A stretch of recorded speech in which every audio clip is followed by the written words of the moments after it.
What's up, YouTube? Deadpool2323 back at it with another support video. Going a little old school here. It's more important to show the books in this one, I think. So this is for Theboywhohad7. Recently got turned on to his channel. Been catching up on some of his videos.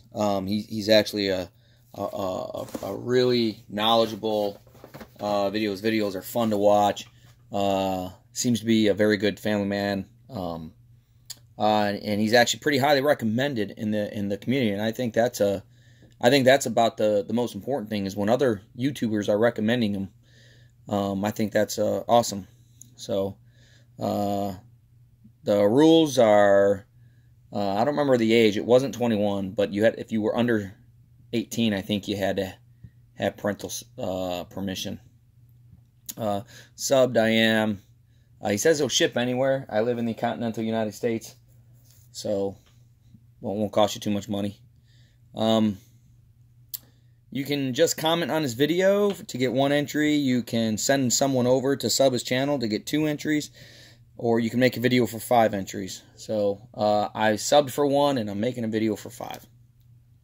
What he wants to know in the video is what your favorite story. Give him a story arc. He wants to learn more about story arcs. So my story arc is the Mutant Massacre. It's an X-Men story arc. It covers quite a variety. There's actually kind of 2 sides to the story arc. There's 2 separate stories within the story arc. So the first one is the X-Men. It starts in X-Men 210. So basically what happens here is a group of the Marauders, called the Marauders, they're a group of supervillains, start killing mutants. And they specifically just destroy the Morlocks. They go into the Morlock caves, or the tunnel system. The sewer system is where the Morlocks live. They go into them and start killing them left and right. It goes into 211 now. Not only is it a great storyline, but some great covers. Normally I put my bags in Mylar, but I'm out of Mylar and I wanted to get the support video in. So it crosses over into the New Mutants 46. And then it goes into 212. And then it goes into 213. And I'll tell you why this storyline is so important to me. Number one, it's a great storyline. Specifically speaking, there's one, I want to say it's the first time I ever read a comic was this book right here. That was the comic that got me hooked on comics. A buddy of mine gave it to me. But there's a scene in one of these comics, and you know, I don't remember which one it's in. Yep, there it is. Right here. So there's this character called Vertigo. And or is it Vertigo?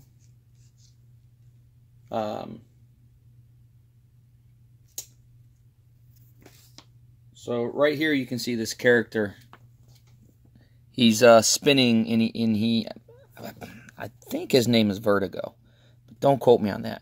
But he spins so fast that he shoots out like Chinese stars or shuriken, and they cut into people and just cut them into shreds. And you can see that Colossus gets really upset, and so right here you can see he goes up after. Let me see if I can get this a little bit better there. Yeah. He goes after him, and he grabs him by the neck as he's spinning, and you hear that crack. And then he's holding a dead, he snapped his neck. Colossus killed someone. And then it says, you know, harpoon, make peace with your gods, little man, you're next. That was the hook right there. Like, that right there, it was such a vicious storyline. And then that was a great Wolverine battle with Sabretooth. And kind of an introduction of Cyclops into the X-Men. She was kind of a new mutant prior to that. She wasn't really a new mutant, but that was like where she earned her stripes. But that was so vicious. It was such a destructing force. So on the flip side of that, you had X-Factor, which X-Factor was the old X-Men. And they had their own storyline inside of this. And they didn't cross over. Like, you could read either one. That both were good, but to get the full story, the only ones that crossed over were the Marauders. The X-Men and X-Factor and the New Mutants didn't cross over. But this went through 9, 10, and then it went into Thor, which was amazing. Like, it's like the only Thor, like, this comes right out of Thor. Thor was a frog. There's a whole series of, I guess, where Thor was a frog. Don't ask me about that one because I don't know that one. But he goes out of being a frog to being back to Thor. Then it goes into Power Pack, and I mean, come on, Sabretooth, like, you know, trying to kill Power Pack, and Wolverine's in that one. And then it goes back into Thor, and then it goes back into X-Factor, and it finishes off in Daredevil. So in the X-Factor ones, Angel, this is where Angel gets completely, like, messed up to where they have to actually cut off his wings. They have to surgically remove his wings. And the reasoning for that is because they're getting gangrene and they can't save him. And that's what leads him to go to Apocalypse and to become Archangel. So that's that storyline. So out of this story arc, you get the whole Sabretooth Wolverine hatred for each other really manifests in comics. You get Archangel getting his wings completely, you know, clipped and having to be cut off. Which leads him to the story arc of him becoming Archangel. You get Thor coming out of the frog and getting him back to being Thor. You get the decimation of the Marauders, which was amazing. You get a story so vicious that Colossus, who, you know, is pretty well regarded as being, you know, a big teddy bear of a character, kills someone with his bare hands with no regret. There's no regret to that. He kills the guy. He yells out another person's name and says, "You're next," and moves on. He snaps a guy's neck. There's no, like, he's not the type of character that you would expect that from. And then last, you get Daredevil. Now, Daredevil, this doesn't really go into the Mutant Massacre. It says the Mutant Massacre continues. This is the last part of the story. So Sabretooth breaks off from the Marauders because he's not really a team player, and he kidnaps this girl. And he keeps her chained up in, like, his prey to eventually kill.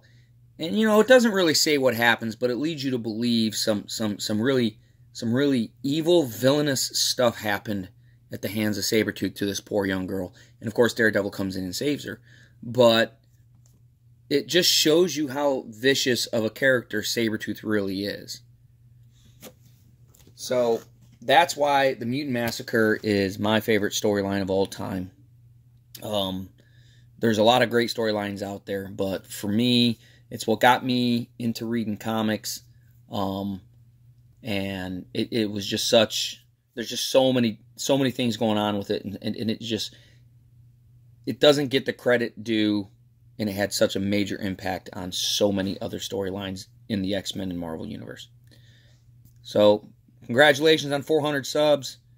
Theboywhohad7, looking forward to seeing more videos from you. Take care, man.